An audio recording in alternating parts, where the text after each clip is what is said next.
Fala galera, tudo bem com vocês? Olha, agora a gente vai trabalhar as questões de vendas e marketing que caíram na prova do Banco do Brasil para escriturário.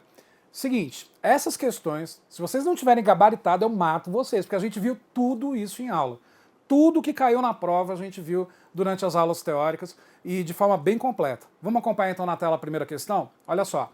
Então tá aqui, né? A correção da prova do Banco do Brasil, escriturário, gabarito 1. Se o seu gabarito for um pouquinho diferente, só vai mudar a numeração. O gabarito é o mesmo. Então vamos lá. Sobre técnicas de venda e questões que envolvem marketing aí no meio também. Questão 33. Um gerente recebeu um correntista para discutir seus investimentos no banco, com a preocupação de mantê-lo como cliente por muito tempo. Para tanto, o profissional buscou entender os objetivos do cliente e oferecer-lhe um serviço de qualidade. Ao longo da reunião, o gerente procurou estabelecer conjuntamente metas de rentabilidade de curto, médio e longo prazos, que atendem às necessidades do correntista. Esse gerente é bom, hein? A preocupação do gerente com o atendimento constante às necessidades do cliente é um exemplo de uma técnica de marketing denominada, vamos ver as opções, aftermarketing. A Sesgra Rio agora pegou pesado, galera, pesado, inventou o conceito.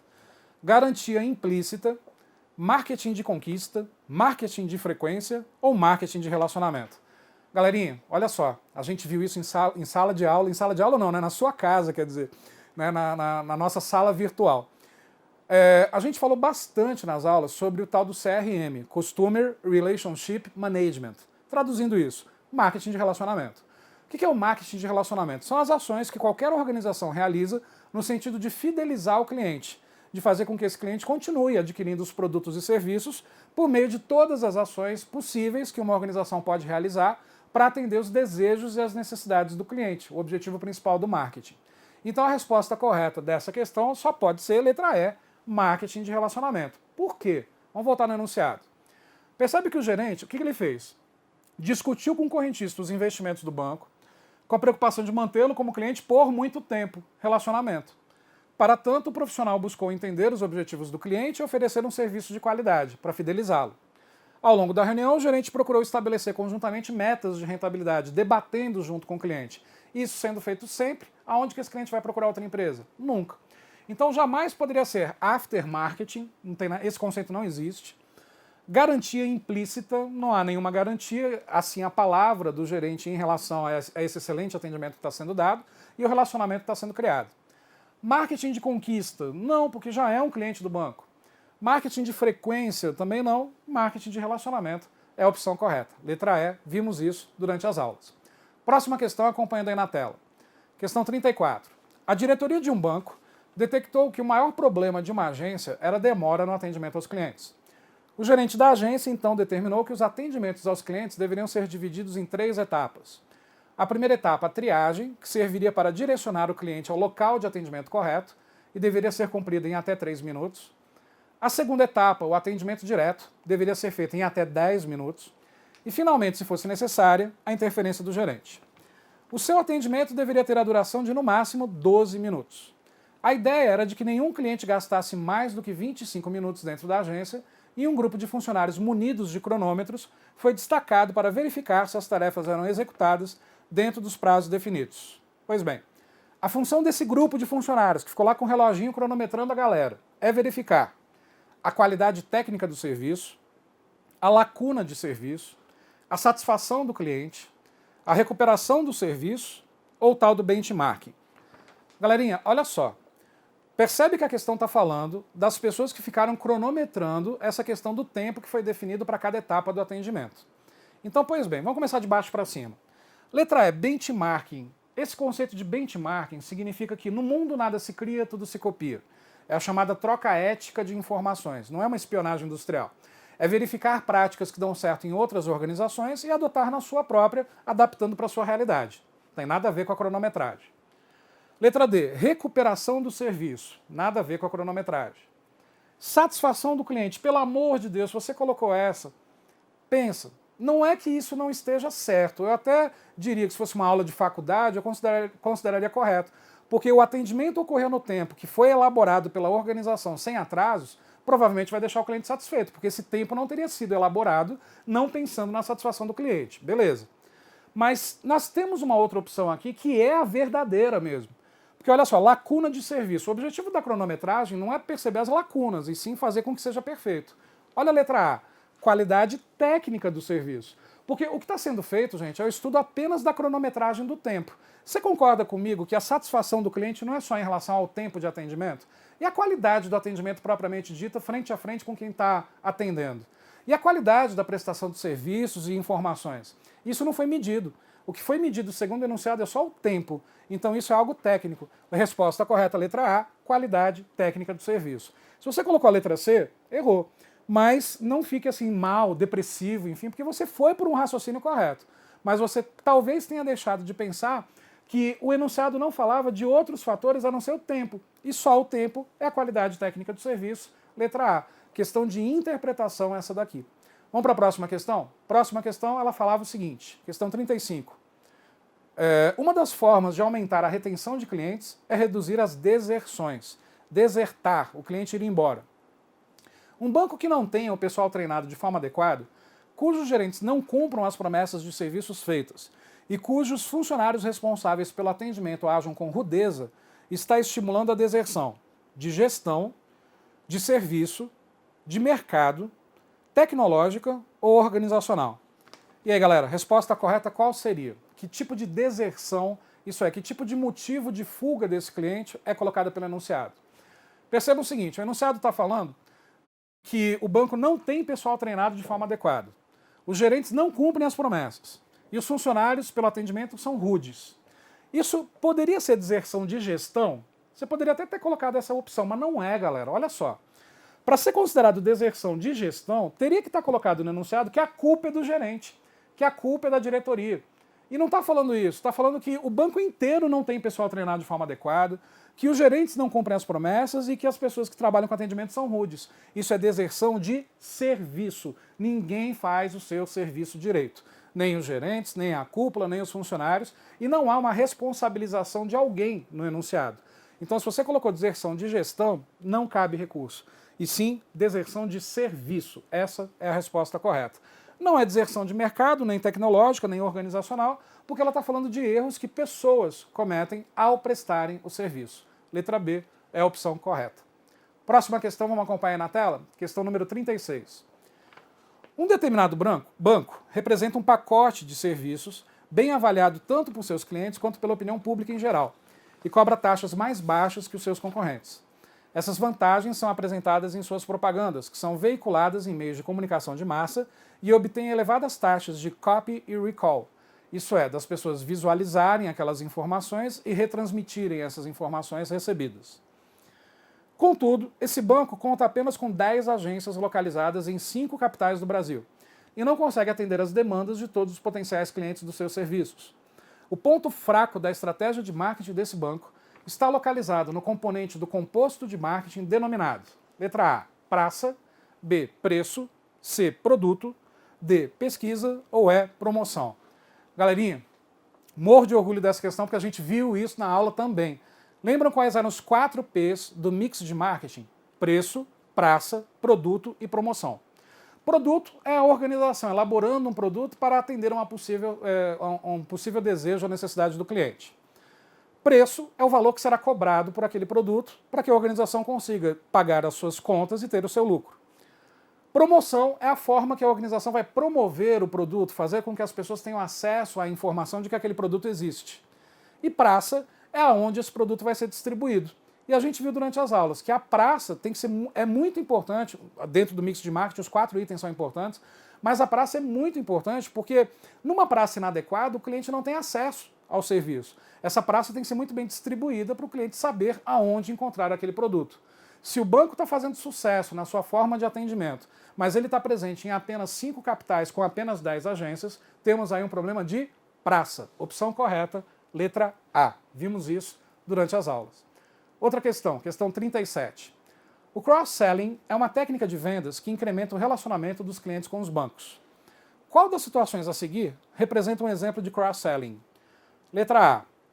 Ao monitorar os hábitos de compra dos clientes, o gerente identifica o perfil de cada grupo de correntista e segmenta toda a carteira da agência. Letra B. Com base nas informações sobre a família do cliente, provenientes de um empréstimo junto ao banco, seu gerente oferece um seguro residencial. Letra C. Informações pertinentes sobre o impacto dos impostos nos investimentos disponíveis são apresentadas ao cliente no Internet Banking. D. Os clientes preferenciais são selecionados para que a equipe da agência possa efetuar ligações telefônicas agradecendo o relacionamento com o banco. E letra E. Uma série de vantagens em empresas conveniadas, tais como clínicas, academias e cursos de língua, é oferecida para os clientes especiais. Ainda aí na tela, gente, vamos avaliar o seguinte. Primeiro, infelizmente, em administração, muitos termos em inglês são utilizados. Eu sou particularmente contra isso porque deveria existir um aportuguesamento desses conceitos. Mas como são conceitos mundialmente conhecidos, às vezes caem em prova. O que seria o cross-selling? Ela é uma das técnicas de vendas melhores que existem.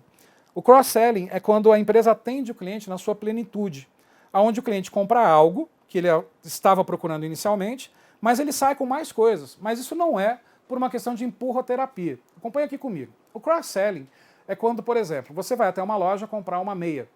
E aí o vendedor te atende, te mostra a meia, fecha a venda. Mas ele começa a te mostrar outros produtos, outras soluções para a necessidade que o cliente já tem. Então ele precisa perguntar mais coisas. Então, de repente, você sai lá da loja com a meia, com a calça, com o cinto, com tudo isso. Não porque o vendedor empurrou, mas sim porque ele te ajudou a entender a sua necessidade daquele produto. Isso é cross-selling. Isso faz as organizações venderem muito mais. Então a letra A, ela está errada. Por quê? Ao monitorar os hábitos de compra dos clientes, o gerente identifica o perfil de cada grupo de correntistas e segmenta toda a carteira da agência. Isso é segmentação de mercado, a gente viu na aula. Com base nas informações sobre a família do cliente, provenientes de um empréstimo junto ao banco, o gerente oferece um seguro residencial. Percebe? Perceber uma necessidade além daquela inicialmente demonstrada e oferecer um outro produto. Isso é cross-selling. Letra B está correta. Letra C. Informações pertinentes sobre o impacto dos impostos nos investimentos disponíveis são apresentadas ao cliente no Internet Banking. Isso não é cross-selling, isso já é uma programação de opções a serem oferecidas sem o real levantamento das necessidades do cliente.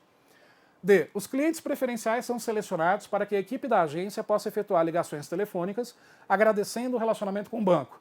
E isso é marketing de relacionamento. E letra E. Uma série de vantagens em empresas conveniadas, tais como clínicas, academias e cursos de língua, é oferecida para os clientes especiais. Isso é co-marketing.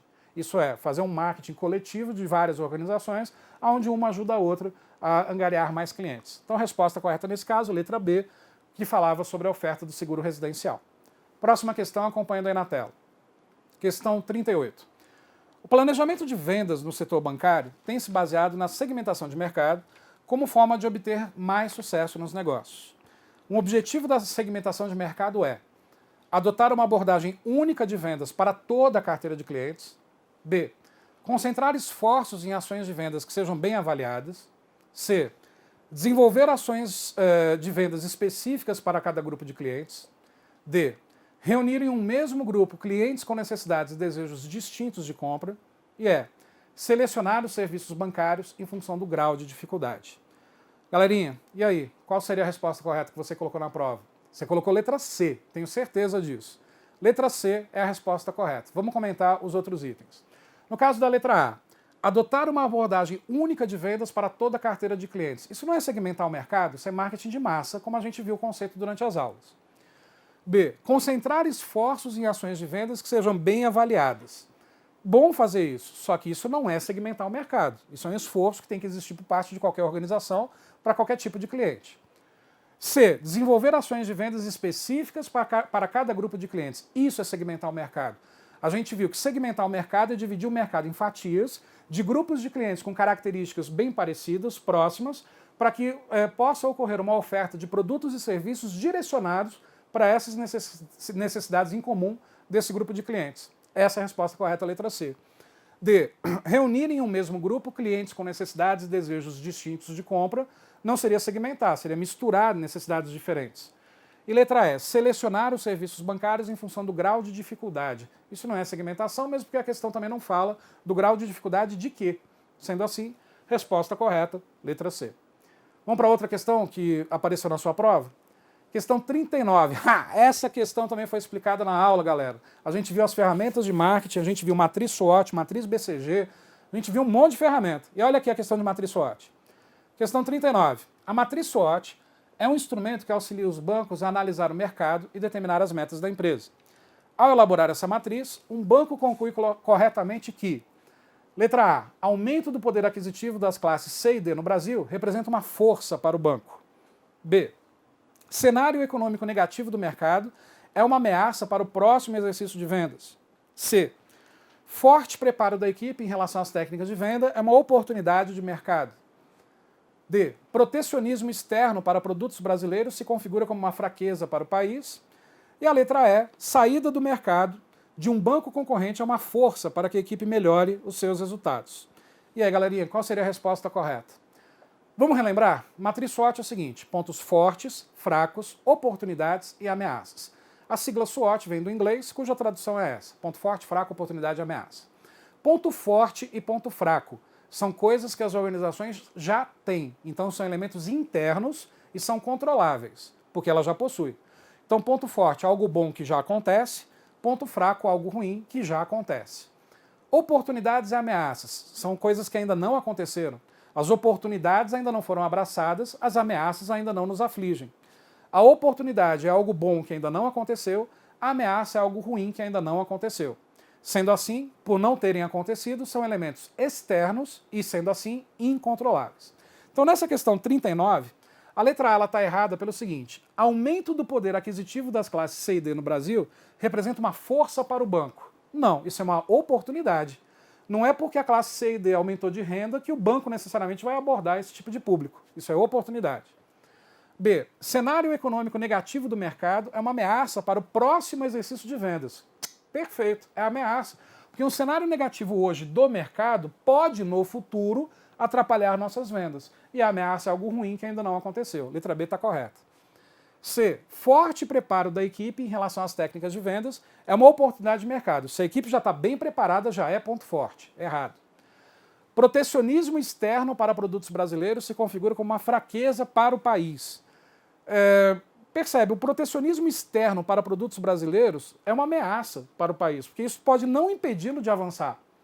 E a letra E, saída do mercado de um banco concorrente é uma força para que a equipe melhore seus resultados. Não, é uma oportunidade para que a equipe consiga captar esses clientes do banco que faliu para aquele banco que já existe. Por isso, resposta correta, letra B. Vimos isso nas aulas, galera. Matriz SWOT a gente viu detalhadamente. Próxima questão, sendo a última questão de técnicas de venda e marketing misturadas. Fazer perguntas é uma das principais habilidades dos vendedores de sucesso.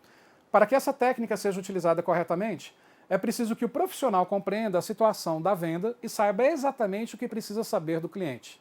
Agindo assim, ele evita: letra A, a percepção dos interesses dos consumidores. Letra B, as perguntas difíceis a respeito do produto ou serviço. Letra C, o entendimento das necessidades do cliente. Letra D, os golpes financeiros que ocorrem na internet. E letra E, os questionamentos vazios ou até mesmo invasivos. Continua olhando aí para a tela, galera. Olha só, isso nós vimos em sala de aula. Os passos da venda, os passos do atendimento. A gente viu que existe, primeiro, a prospecção de clientes. Depois nós vimos que existe a pré-abordagem. A gente viu que existe a abordagem ou apresentação. A gente viu que existe, né, a apresentação propriamente dita, o contorno de objeções, o fechamento da venda e depois o acompanhamento, chamado follow-up, que é o que vai garantir o marketing de relacionamento, acompanhamento. Desculpa a letra aí, galera. Então, olha só, fazer perguntas é uma das principais habilidades dos vendedores, ok? Para que essa técnica seja utilizada corretamente, é preciso que o profissional compreenda a situação da venda e saiba exatamente o que precisa saber do cliente. Então ele tem que evitar a percepção dos interesses dos consumidores. Não, ele tem que perceber os interesses dos consumidores. Essa está errada. Ele tem que evitar as perguntas difíceis a respeito do produto ou serviço? Claro que não. O cliente pode fazer perguntas difíceis à vontade e ele tem que saber responder. O entendimento das necessidades do cliente deve ser evitado? E aí, galera?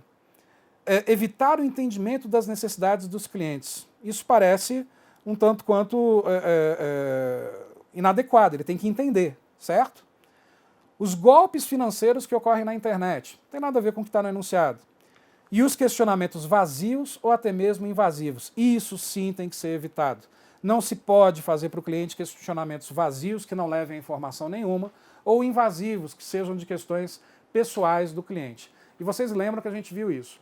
Nesse momento em que os questionamentos vazios ou até mesmo invasivos são evitados, é naquele momento importantíssimo onde nós estamos escutando o cliente, depois que nós fizemos a abordagem, e aí sim, com base nessas informações, nós faremos a apresentação das soluções para o cliente. Se fizermos questionamentos vazios, não teremos nada a apresentar para o cliente que seja de acordo com a necessidade e desejo dele. E se fizermos perguntas invasivas, o cliente vai sentir que a sua intimidade está sendo invadida, são perguntas que possivelmente alguém faz que não tem nada a ver com o produto ou serviço que ele quer adquirir, e certamente ele vai rejeitar a continuidade daquele atendimento. Galerinha, como a gente viu nas aulas, lembra que eu comentei para vocês que técnicas de venda, atendimento e marketing se misturam? Podem perceber que nessa prova, técnicas de venda era o nome do assunto, mas tinham questões de marketing. Atendimento era o nome do assunto, mas tinham questões de legislação ou de marketing, e incluindo o Código de Defesa do Consumidor. Então, quer dizer, a gente percebe realmente uma mistura, porque os assuntos são todos correlatos. Não adianta, galera, vocês estudarem de uma forma isolada, assunto por assunto isoladamente. As questões hoje em dia são multidisciplinares. Por isso, nós aqui do Aula Móvel, e aqui no caso com Marketing, Vendas e Atendimento, eu, Wendel, Léo, a gente deu a maior importância para essa questão multidisciplinar. Então, sempre estejam conosco para tudo aquilo que vocês precisarem, para outros concursos, sempre vocês vão perceber que a forma que nós vamos explicar para vocês é dessa forma totalmente multidisciplinar, para que você consiga interpretar as questões. Perceberam que todas as questões são teóricas, mas usando exemplos dos bancos, ou usando exemplos de atendimento? O exemplo ser relacionado a um banco ou a uma padaria, isso não importa. O que importa é que as questões elas são teóricas, mas envolvem exemplos, para tentar confundir o candidato para que ele responda de acordo com a sua opinião. E vocês tiveram todo o preparo necessário para responder de forma teórica e interpretativa todas essas questões. Sucesso para vocês, boa sorte, realizem seu sonho. E quando eu entrar numa agência do Banco do Brasil, precisando de um empréstimo, por favor, juros baixos, ok? Até mais, galera. Tudo de bom para vocês.